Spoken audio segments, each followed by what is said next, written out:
welcome to the Rural Revival Podcast. I'm your host, Dana Larson.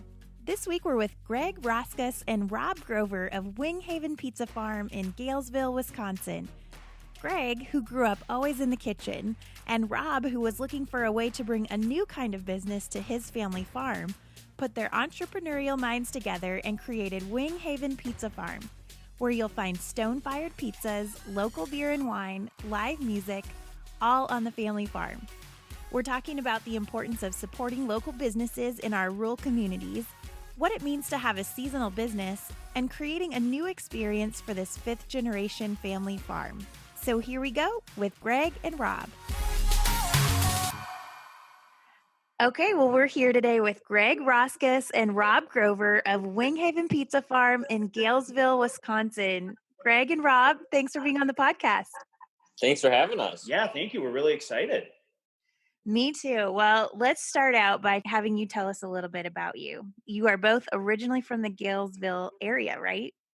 So I am actually from a little bit north of Galesville. I grew up on a family farm outside of Arcadia, Wisconsin. Okay. Yeah. So I was born and raised right in rural Galesville, out on my family's farm out in the country. Actually, fifth generation on the family farm. Actually it's my farm where you'll find Winghaven Pizza Farm today. So lived in that same area my whole life. Great. And I'm guessing you guys have probably been friends for quite a while, huh? Yeah, well, it's interesting. It is interesting. Yeah, so Greg and I think, Greg, did we meet in 2015? That'd be right. Yeah, 2015. About 2015, but we had some mutual buddies. Okay. And, we met up and kind of became fast friends. And, the rest is history. So for about 5 years or so. Yeah. Okay. Well, how did this idea for a pizza farm come about? Well, what's interesting, it's sort of just evolved over a long time of Greg and I both have always been interested in kind of entrepreneurial endeavors, if you will. Greg has some, well, I don't want to speak for you, Greg, but Greg got some family businesses he's involved with. And I've always kind of had the back of my mind, the dream of doing some sort of business on my family's farm.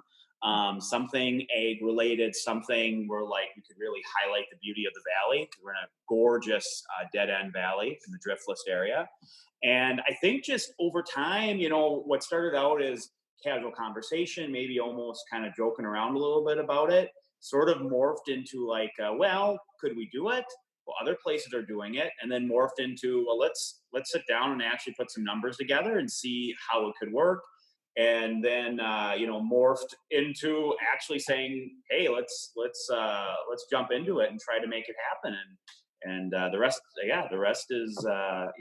say, the rest is history, I guess. And one interesting thing that is part of the origin story is that when Rob and I were going through kind of some ideas of what we could do with the farm, like Rob said, it's a beautiful dead end valley, trying to figure out a way where we could have some type of a sustainable business that would actually get a lot of people out there so they could enjoy the beauty and the tranquility of the valley.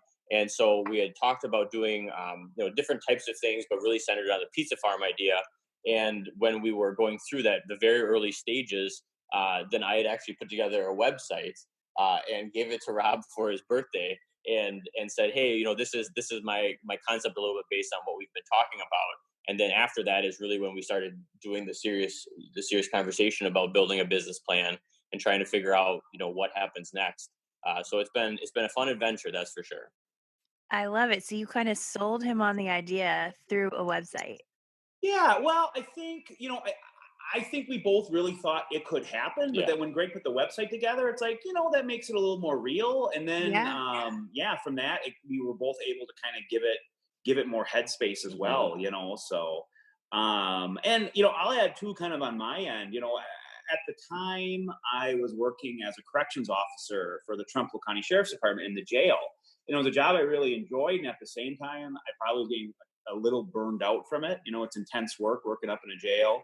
And, I was at a place where I really wanted to do something different, try something different. So I think the timing was really right too, where I was open-minded to really try something different, take a leap of faith, I guess. So it's funny how those things fall together, but yeah, they did. Yeah. Well, I know pizza farms are a big thing in Wisconsin and Minnesota, but for those of us who live outside of that area, what exactly is a pizza farm? Well, we joke that a pizza farm is where we grow pizzas on small shrubs or bushes, and we pick them at the peak of freshness. But the truth is that a pizza farm really is just basically an outdoor restaurant where people can come out onto the farm, and we have picnic tables, and we have a lot of green space people can sit, and we do stone fired pizzas out of a food trailer right in front of a barn that was built in 1906. Yep, the 1906 Yep. barn. Yep. And then we have local beer and wine, and we have a stage for live music. And to us, a pizza farm is just really a way to bring people out onto the farm to enjoy the nature and the location, and to enjoy hopefully some good food and some good local beverages, and just enjoy the overall atmosphere. Yeah, and I think when it comes to something like a pizza farm, it really it can mean different things for different people. A lot of pizza farms, they might grow all their ingredients on the farm, or they might procure all their meats from, let's say, their cows or their pigs or that sort of thing. For us, because my farm has traditionally been, it's been so many different things. My family's lived there since, for 170 years. It's been lots of different kinds of farms, but, in the last few years, it's been more of a crop farm. So for us, what we do, we're really hardcore about sourcing locally as much as we can. So we try to get ingredients locally as much as possible. We have a real emerging wine culture in the Driftless area, a lot of breweries popping up. So we try to do local as much as we can. So we may not grow everything on our farm, and certainly we're not brewing the beer and wine right on the farm naturally, but we're really, as a small business ourselves, Greg and I both growing up on farms, being passionate about small businesses, we wanted to focus as much as we could on supporting other local businesses as much as possible. So our vision of a pizza farm might be a little bit different than some, but at the end of the day, any pizza farm that I know, all over the Midwest, the one thing I think that is similar to all of them is the fact that they're hyper focused on local and supporting other local businesses, which now more than ever is so essential with the state of the economy and with businesses trying to navigate COVID and everything else. So. Absolutely. So you just decided a pizza farm is a great way to bring Rob's family farm into the next generation and share it with other people. It's really cool. Yeah, and you can't go wrong with pizza, right? I mean, yeah, pizza's like a sandwich. It's the Yeah. perfect palette for whatever you like. You can put it on a pizza, and I don't know anyone who doesn't like pizza. So pizza to us just seemed like the best way to, one, like you said, bring people together, and two, we really highlight the abundance of fresh, interesting combinations and ingredients you can put on a pizza. And one of the other components to it too, with the pizza idea, is that when we were starting off trying to figure out what to put on the farm, for us it was very much the idea of family focus. So being able to have anybody from little kids up to elderly and everybody in between, really allowing people to bring out their entire families to enjoy the farm. That was something that was definitely our goal early on, and it's been really fun to see families come out and enjoy the farm together. And pizza, we figured, would be one of those foods where, like Rob said, that just it's so versatile, and that people of all ages can enjoy some type of a flavored pizza.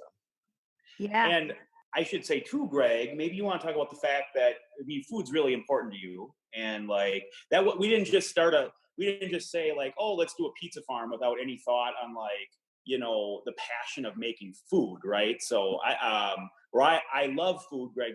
Food was particularly your passion as well. Yeah, so I grew up always in the kitchen. I grew up on a farm, like I said, outside of Arcadia, and my grandma and grandpa lived in the house right next door to us on the farm. And so almost every day I would be over at grandma's house, and I'd be with her in the kitchen as she was making bread or making cookies or anything like that. And then my mom was also a tremendous cook and always spent time with her in the kitchen. And so food really has been a passion all my life. I love cooking for people. I love the camaraderie and the conversations that happen around food. And so the idea of being able to design recipes and to put together a menu that could really speak to everybody in some way, and then provide an environment where people could enjoy some of those wonderful feelings and times around meals that I had when I was younger was important to me. That's so great. So, Rob, was your family on board with the new idea? Because I know with the family farm, it's a lot of times, a lot of families are part of that farm's history. You bet. Yeah. So it's interesting. I think the first time, and our timeline of when we said, okay, let's do it, to when we opened was relatively short. But in that period, I think it was November of 2017. So we decided maybe late October of 2017, let's do it. Let's go full bore. Very early November of 2017, I approached my family about it, and particularly my dad. And my dad, is 72 years old. He's lived on the farm his entire life.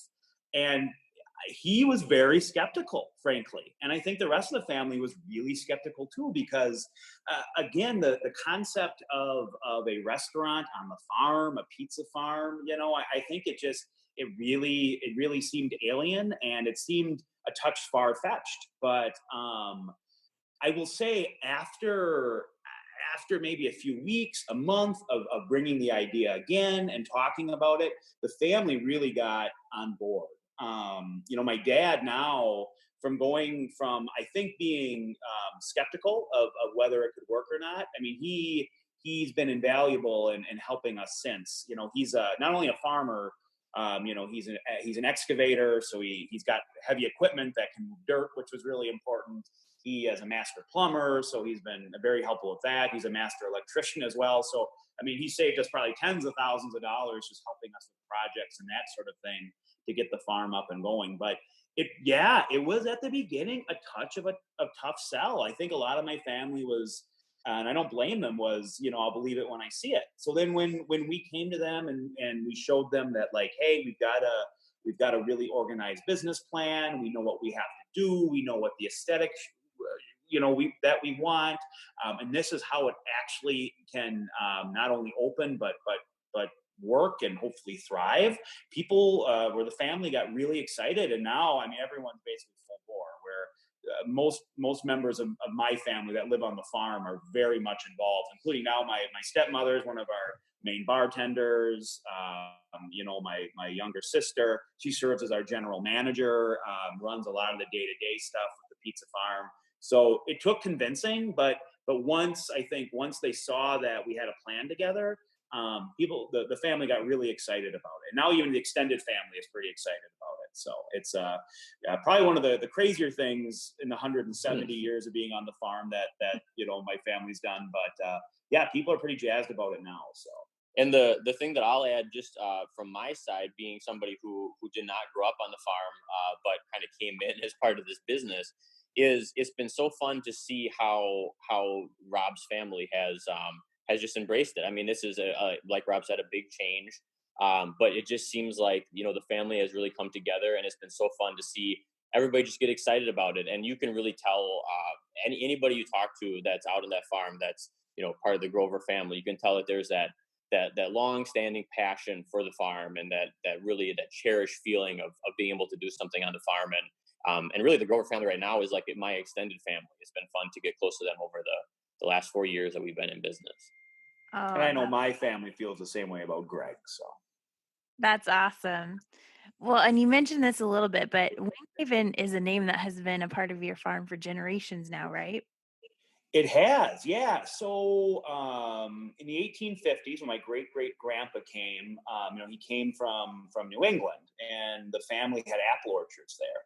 And when he came to Western Wisconsin in 1852 on the farm, one of the first things he did was plant some apple trees. And then over the next really two generations, the apple business became kind of what the Grovers were known for. And by the 1930s, my grandma and grandpa, Henry and Evelyn, they decided that the farm needed a more formal name to help market the apples, help market the farm regionally.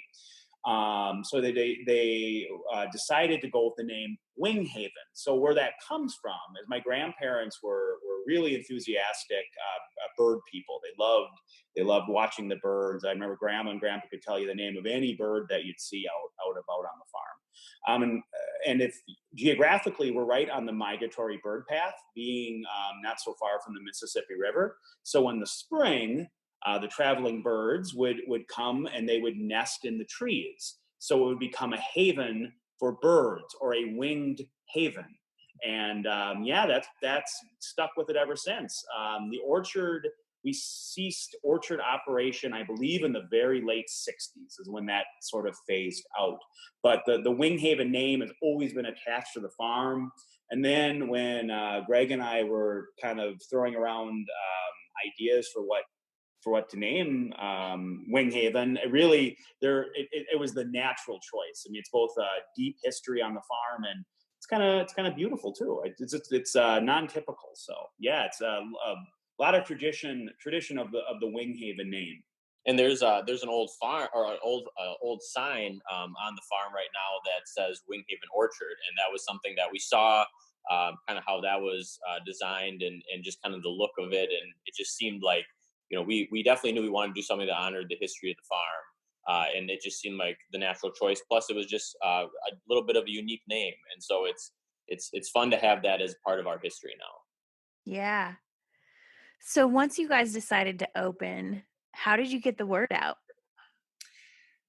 We have been super lucky with our ability to kind of leverage social media. We had some great earned media with our regional paper here in the La Crosse area, and just some other kind of media outlets kind of picked up on it. Pizza farm, like you said, the idea of a pizza farm is sort of in the consciousness of our region right now, and we do have some in our area, but none very close. So when word got out that there were a couple guys trying to open up a pizza farm in rural Galesville, word just got out really quick. Our social media started to really take off. Like I said, a number of media sources picked up on it and ran stories, which pushed more people towards our social media.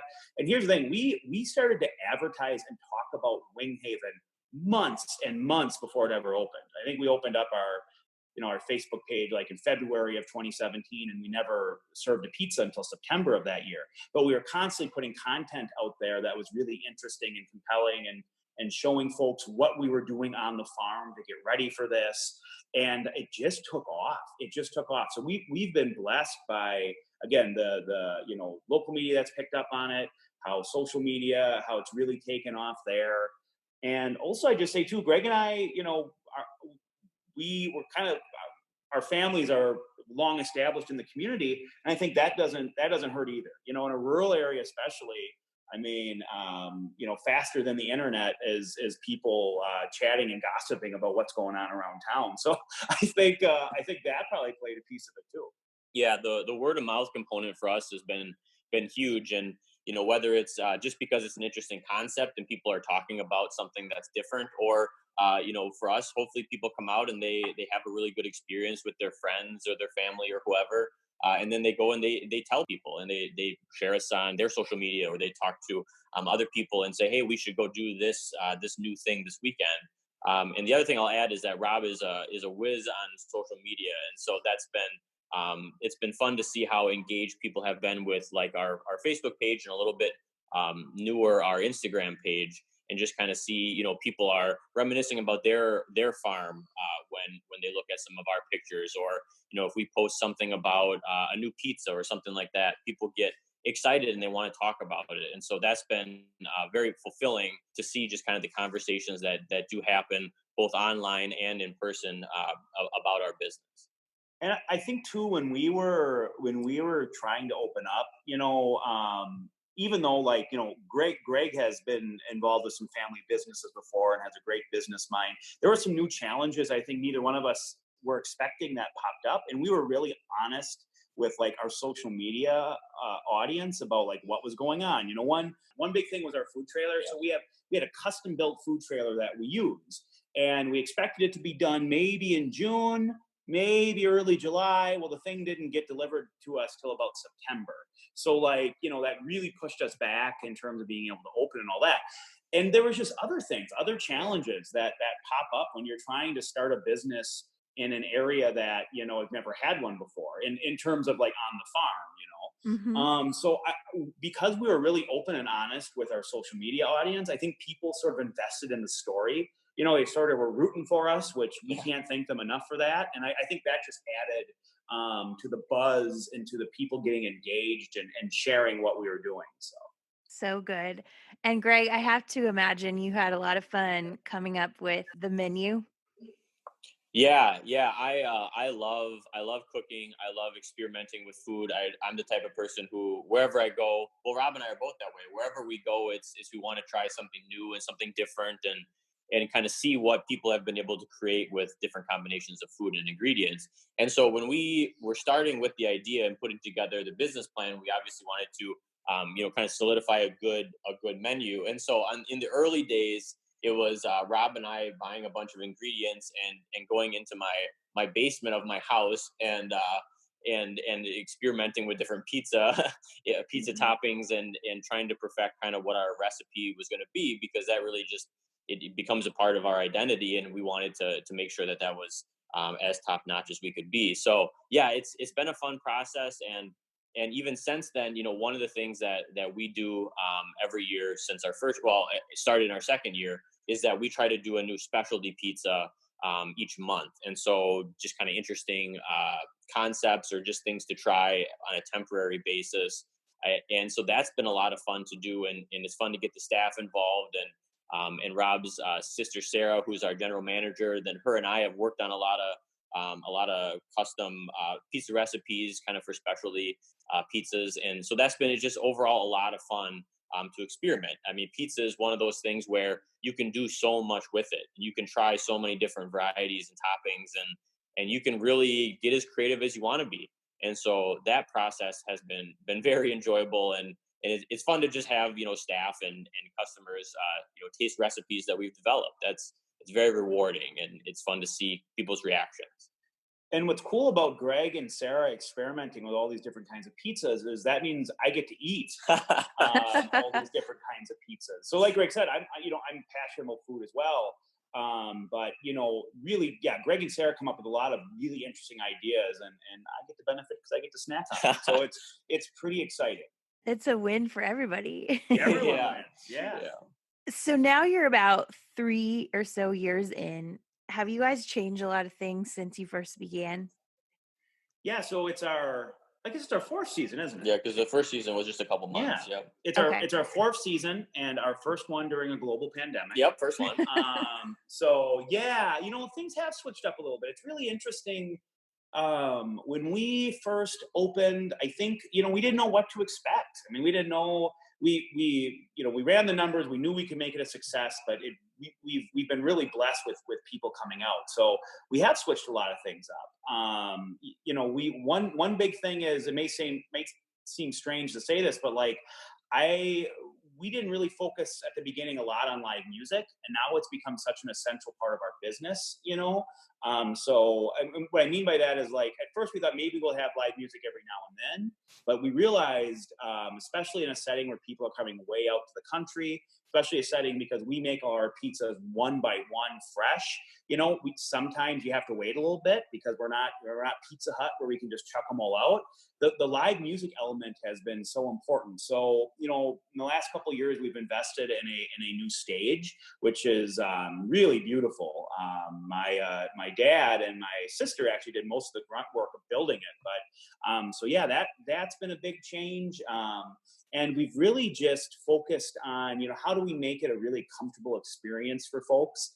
You know, also too, the logistics of and Greg can speak more to this, but the logistics of like ordering and how do we make the pizzas in the trailer and even like how was the bar going to work. A lot of that was just trial and error to see what system would work for us. Greg, you should tell the story about how like our plan for the trailer, what it would be, and then like what we actually ended up doing. So I think it's kind of interesting. So when we had kind of figured out what trailer we wanted, we had an idea of putting the cooking space for the pizzas in the main part of this trailer, and then at the very back of the trailer, kind of having that as a bar, having that as kind of we could put some coolers on there and have somebody standing right outside of it, and that they could use that area as a bar. And so as we were going through the process, it became obvious that if we were going to get any type of crowd, that we just simply wouldn't be able to do that. And so probably a month or maybe even a little less. It was like 2 weeks before we opened. Then we decided before opening day. Then we decided to switch that around completely and to put our ovens back where the end of the trailer, and use the entire trailer for the pizza. And then I ended up building an 18-foot bar that we still are using just a couple weeks before we opened, just to adjust. And that was we were very happy we did that, because when we started, we had no idea how many pizzas we would serve in a night. I mean, it's hard to tell with a new business, especially one that's both a different concept and quite a bit out into the country. And so we really didn't know if we were going to serve 30 pizzas or 50 pizzas a night, and just weren't sure about what that process looked like. And we knew we could cook our pizzas fast because we have a very hot oven, but we just weren't sure what the crowd was going to look like. And then fast forward to a few months in, then realizing that once we have 100 pizzas a night or 150 pizzas a night, that things just have to be adjusted so we can both have a quality product put out every single time, and also be able to get customers their pizza without too long of a wait, so that they can both have time to enjoy us out in the valley, but also have it be a little bit timely in case they're hungry. And I would add too, like we've constantly been having to evolve, and we're lucky to have an awesome staff. And I think like the staff that works with us, and a lot of them are high school kids and family and friends, that sort of thing. Running a restaurant was very much new to both of us. So like our staff's been really incredible too with throwing interesting ideas out on how something can be done, or maybe more efficiently, or whatever it may be. So we've really been lucky too to have an incredible staff that's like made it work. Helped us be more efficient as a business. Oh yeah, 100%. It's been so fun to see staff. They'll see something that could be maybe more efficient or work a little bit smoother, and we encourage our staff to bring up those things as they see them. And then there's many things that we've implemented that have been staff identified, and that's been extremely helpful. And yeah, like Rob said, we've just had awesome staff over years. We've been really lucky to have just a great group of people that are great workers, hard workers, friendly. We've been very lucky in that department. Yeah, that's fantastic. So how often are you guys open? Is it seasonal? And, is it a couple nights a week, or how does that work? Yeah, so we are seasonal, and that's kind of evolved too. We've played with hours, we played with days, but at this point, so we are open Fridays and Saturdays. Right now, it's 4 to 8. Traditionally, be 4 to 9. With COVID and the pandemic, we've shortened our hours just a bit, because I don't know how aware you are of Wisconsin, but Wisconsin is sort of an outlier in how the business community has dealt with COVID a bit. We had a stay-at-home order. It totally got turned over. So basically now in Wisconsin, you're on your own to figure out how you want to operate during all this craziness. But anyway, we're open Fridays and Saturdays, 4 to 8 right now. And then come the end of August. So a big thing in our area is apple orchards. And we live our business is right next door to one of the region's largest apple orchards. And it brings in, lots of people coming into our area. So once apple season opens, then we also are open Sundays. So we'll do Sunday afternoon as well. And we open usually end of May, roughly Memorial Day weekend to, roughly mid-October. It just really depends on what the weather does. If we have kind of a late summer, or if early fall is pretty darn warm, we'll stay open later. But last year we just had a series of crappy days where it was cold and sleeting and all that, in early October. So we closed a little bit earlier. So we try to stay nimble. And yeah, but that's roughly when we're open. So. And one kind of humorous thing that I'll add to it is it was a couple years ago, and on the very last day of our season, which would have been late October, then it was just Sarah and I there, and a few customers, but it was so cold that we were watching it snow on our picnic tables. And so that we knew at that point that was probably a good time to close out. We still had people that would come out and sit around our patio heaters, or they would call ahead and we would bring hot pizza out to their car on that day. But we try to take advantage of how nice our falls can be in Wisconsin. But really, it is just kind of seeing what it looks like once we get to that, the October time frame. And the other thing I will add too, as far as our being open, we do have availability for private events. So that's another thing that even while we're not open, during the week or right now on Sundays, we do have quite a few people who take advantage of the space for different types of events. So if it's surprise birthday parties, if it's wedding kind of gatherings in different ways, or if it's corporate gatherings, or if it's like graduation parties. We had an assisted living facility that would take a bus out to us, and we would put together kind of a little pizza deal for them. So yeah, we only open a couple days a week now, but it's been fun to see people wanting to take advantage of the space for larger gatherings, and we do our best to accommodate that as well. And I will say, it's a point of pride, at least it is for me.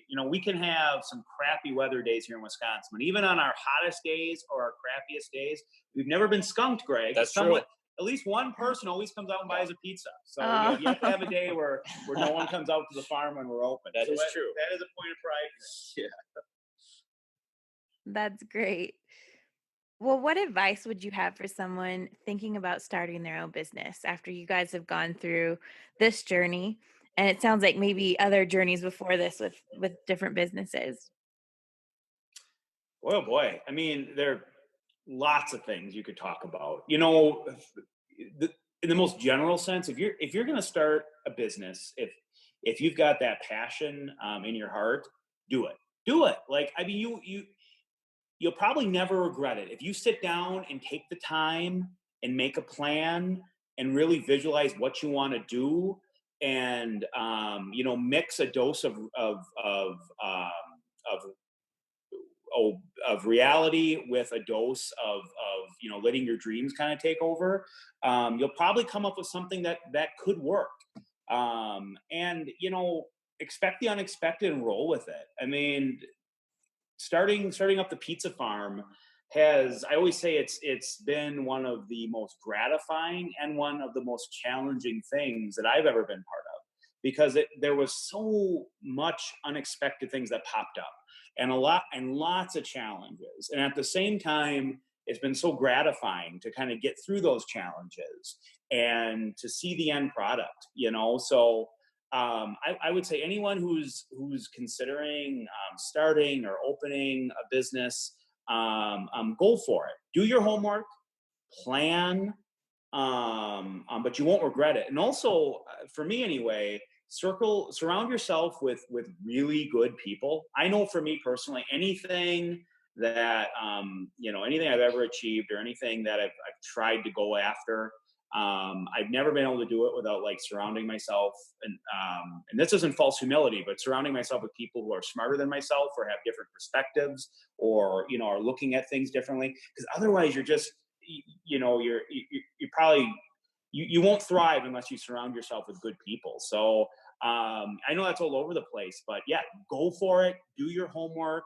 Surround yourself with good people. And believe in yourself, because a lot of people will doubt you.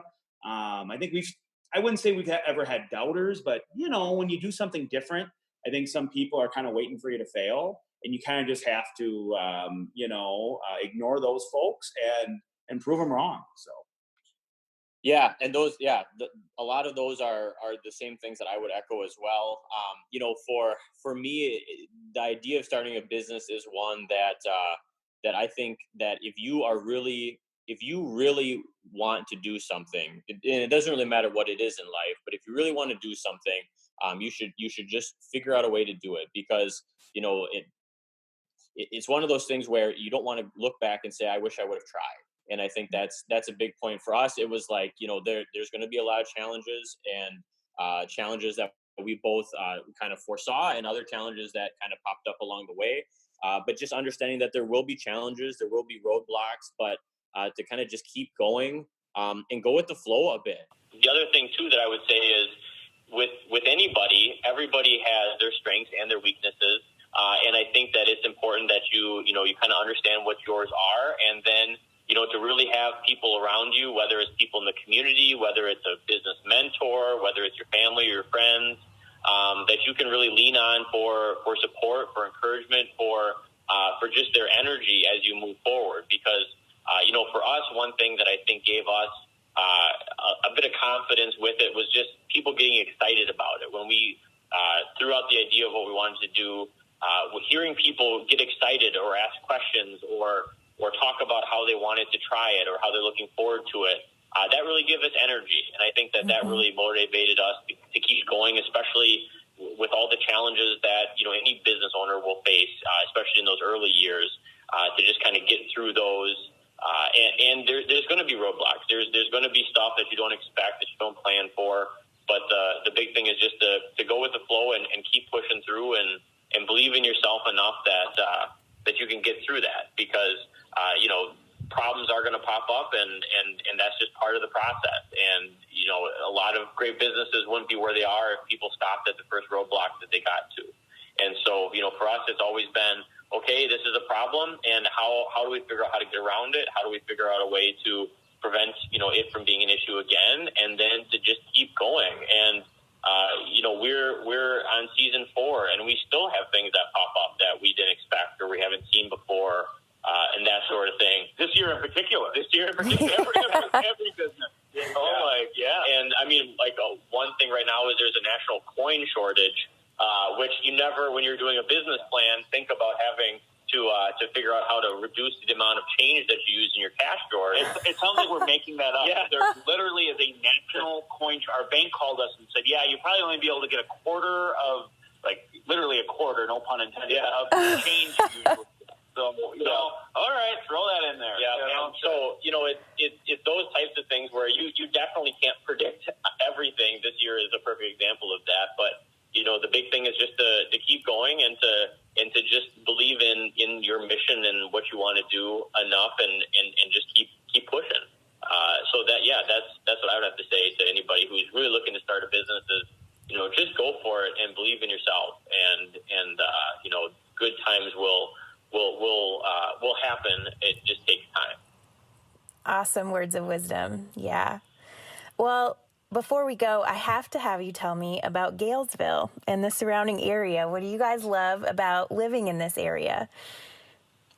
Oh my! Well, like I said, my both our families have deep roots in Trumpelow County in rural Wisconsin, and particularly Galesville for myself. And I just love that, in a place like Galesville, you have a lot of support from the community. And I don't mean just for this business.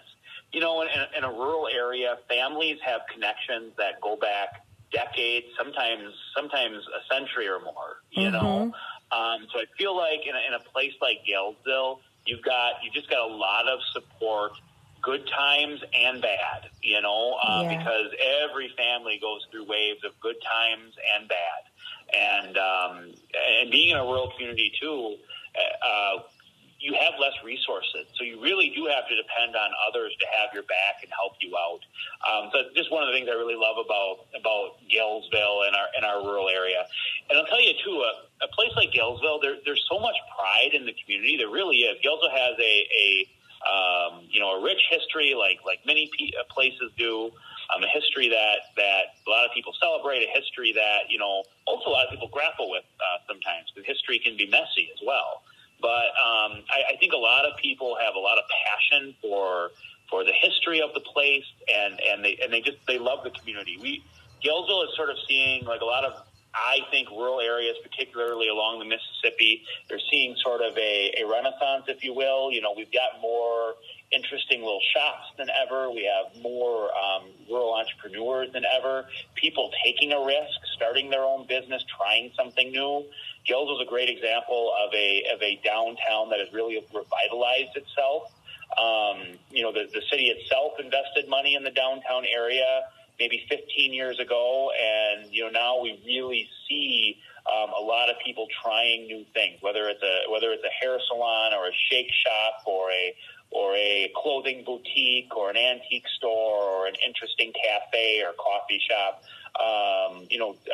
So Galesville really is a neat little place. So I would really encourage folks to come give it a visit, and also I would encourage really anyone of any age, but younger people that are trying to kind of find their way in the world and figure out where opportunity lies for them. Not just Galesville, but yes, consider Galesville, but consider a rural area.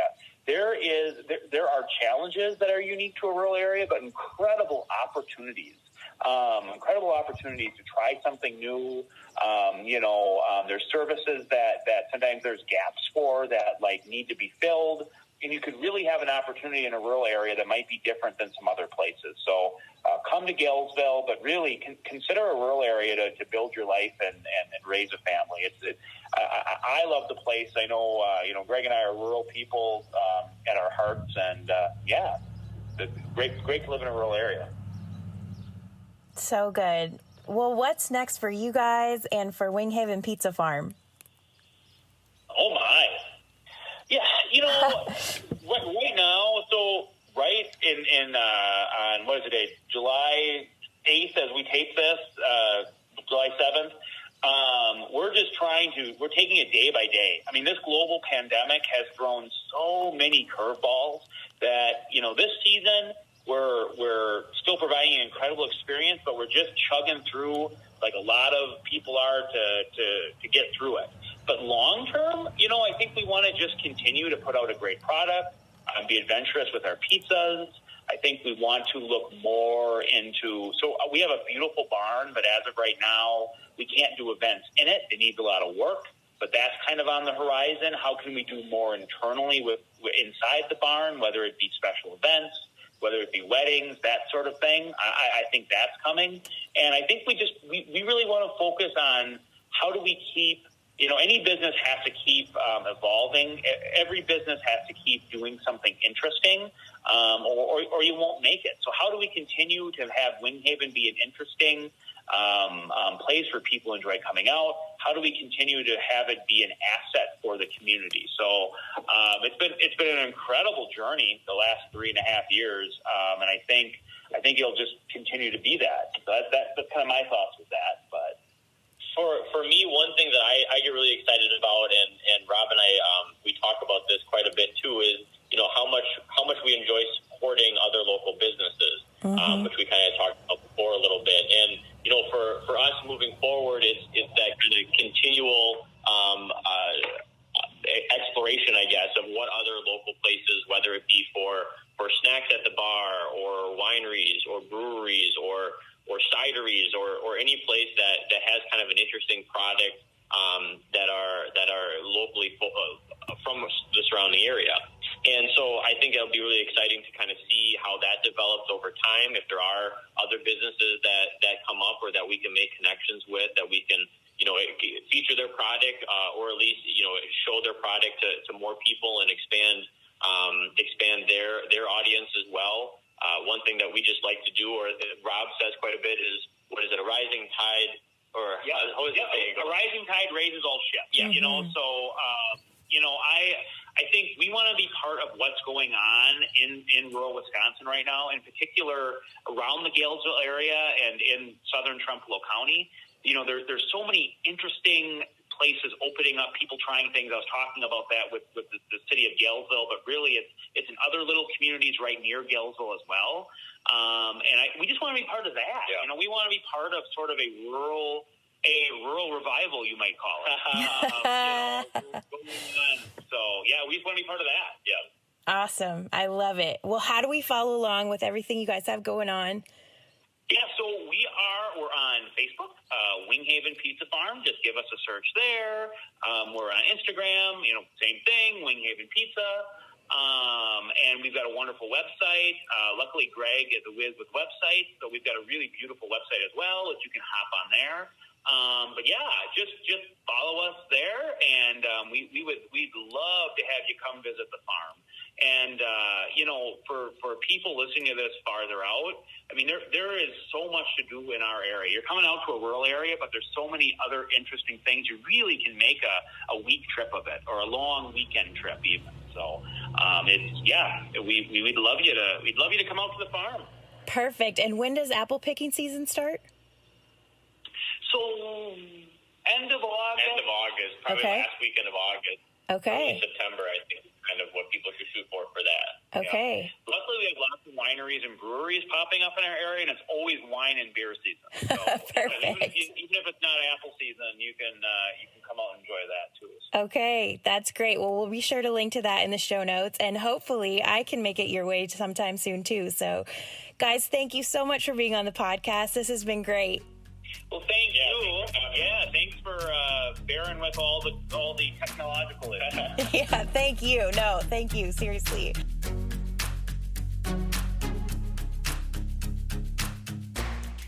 Well, I love Greg and Rob's heart for their community and supporting the locals and how they keep growing and expanding this business. And I love this concept for a new kind of business and experience built around the family farm. Also, we had all kinds of rural internet problems when recording this, so I want to say thank you to Greg and Rob for hanging in there through all of that. Be sure to check out the show notes and make plans to visit Winghaven Pizza Farm soon. I trust you're super inspired from today's episode and probably have a handful of people you know who would love to hear it. So go ahead and text them the link and leave us a kind review while you're at it so we can keep spreading the Rural Revival message far and wide. And stay tuned with us on Instagram and Facebook at Rural Revival Co. to stay updated on this podcast and all things Rural Revival related. We'll catch you next time on the Rural Revival podcast. Have a great day, everybody.